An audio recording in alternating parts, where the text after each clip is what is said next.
Sa video na ito ay pag-uusapan po natin ang isa sa pinakamalaking balita ngayong taon para kay Pi Network.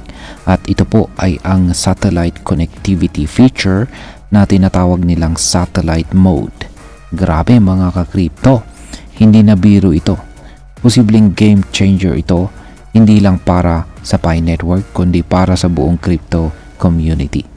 Lalo na para sa atin bilang mga Pinoy crypto traders at investors ni Picoin. So, sa tanong na babalik na ba sa presyong $1 itong si Picoin dahil dito? Ayan, malalaman po natin yan mamaya. Pero bago yan ay explain po muna natin ng buo at malinaw kung ano nga ba ang satellite mode at bakit sobrang napakahalaga nito. At ayan, bago po tayo magpatuloy ay pakibasa na lamang po muna ang disclaimer dito sa ibaba ng ating screen. At ayan, simulan na rin natin sa unang katanungan kung ano po ang ibig sabihin ng satellite mode ni Pi Network. Ayan, ang satellite mode ay isa po itong bagong feature sa Pi Network app kung saan ay pwede ka nang gumamit ng blockchain features gaya po ng Pi mining, transactions at saka DApp access kahit wala kang internet. Yan, oo, kahit wala kang 3G, 4G or Wi-Fi. Ang tanong ay paano? Yan, gamit po ang satellite connection. Yan, hindi ito bagong konsepto. Ginagamit na ito ng malalaking kumpanya gaya po ng SpaceX, Starlink at saka OneWeb para sa low latency internet sa mga lugar na walang signal.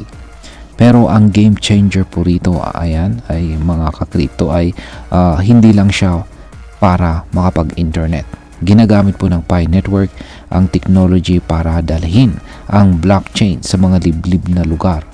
Imagine mo kahit nasa bundok ka o isla, basta may satellite support ang device mo, pwede ka pa ring maging bahagi ng digital economy. Ayan, ang tindi po. Ngayon ay paano po ito gumagana at sino ang makikinabang? Ang satellite mode ay ma-access mo ito sa settings ng Pi Network app. Yan, pero tandaan na hindi pa lahat ng devices ay supported, lalo na yung mga lumang model. Kailangan ay may kakayahan po ang smartphone mo para kumonekta sa satellite signal. Pero good news, ayon po sa mga Pi developers, habang lumalaki at nag-a-advance ang mobile technology, dadami rin ang compatible devices sa feature na ito. Ang maunang makikinabang ay yung mga nasa remote areas ng Africa, Asia at saka Pacific Island. At syempre pati na rin ang mga nasa liblib na lugar dito sa Pilipinas. Kaya isipin mo na lang, dating hindi sila maka-access sa crypto at saka blockchain, pero ngayon ay biglang may pagkakataon na silang makisali. Kaya that's digital inclusion in action. Ayan. Ngayon ay bakit po ito malaking hakbang para sa blockchain adoption?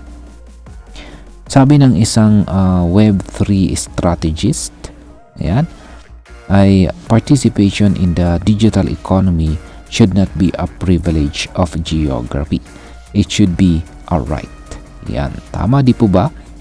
Hindi mo na kailangan ng stable internet o mamahaling koneksyon para lang makasabay. At dahil dito ay lalawak po ang adoption ng Pi Network. Mas maraming users equals mas maraming transactions equals mas mataas na demand para kay Picoin. Kaya kung iisipin mo, ito na ang tunay na meaning ng decentralization.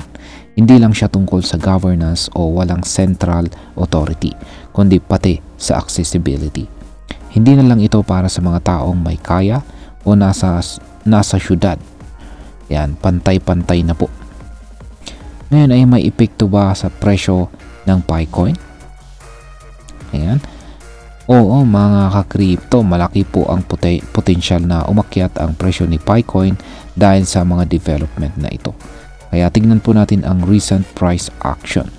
Nitong nakarang araw ay bumagsak po si Picoin sa 0.586. Pero dahil oversold na ito, biglang nagkaroon po ng golden cross, isang technical indicator na usually ay sinyalis ng uptrend. At ayun na nga, umakyat ulit ang presyo at naabot po ang presyong 0.605. Ngayon, ang resistance po nito ay nakaabang sa 0.613. Ibig sabihin ay sinusubukan na nitong i-break ang resistance level na yan para umakyat. Kung magpapatuloy po ang adoption at saka usage ng satellite mode, may chance talaga na bumalik sa presyong $1 itong si Picoin. Pero tandaan natin, volatile pa rin po ang market, kaya importante pa rin mag-research at saka mag-ingat. Ngayon is pag-usapan naman po natin kung ano po ang maaaring maging epekto nito para sa atin bilang mga Pinoy crypto traders at investors ni Picoin. And para sa atin ay isa itong magandang balita. At bakit? Una ay dahil sa wider adoption, ibig sabihin ay potential price increase po ito. Kaya kung tumaas po ang demand ng Picoin, posibleng tumaas din ang value ng mga Picoin na namina natin noon pa. Ayan, at pangalawa ay ang accessibility po sa mga probinsya. Kung ikaw ay nasa lugar na mahina ang signal pero may satellite support ang device mo, pwede ka nang makisabay dito sa mundo ng crypto. Pangatlo ay mas madaling i-explain sa mga bagong users. Mas madali na rin pong i-introduce ang Picoin sa mga bago pa lamang sa crypto dahil hindi na nila kailangan gumastos sa data or internet.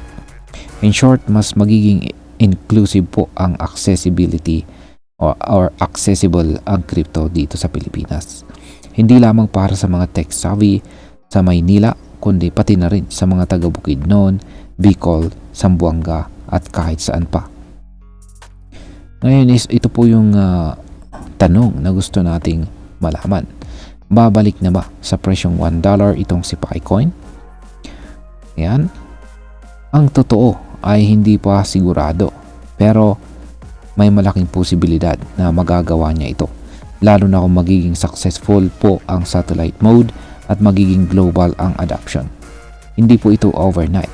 Kailangan pa rin natin ng community effort, technical improvements, at syempre tiwala sa ecosystem ni Pi Network. Pero kung lahat ng ito ay magsasama-sama, din yes, babalik at lalampas pa sa $1 itong si Picoin. At ayan, bilang panghuli ay ang masasabi ko naman po rito ay isa itong historic milestone para sa Pi Network. Hindi lang ito upgrade ng app, isa itong philosophical move na nagsasabing ang blockchain at crypto ay para po sa lahat. Hindi lang sa may internet, hindi lang sa may pera. Kaya bilang isang Pinoy crypto enthusiast, proud ako na makita ang ganitong klase ng innovation. Dahil dito, mas napapalapit sa atin ang global crypto economy. Mas nararamdaman po natin na may lugar tayo sa digital future.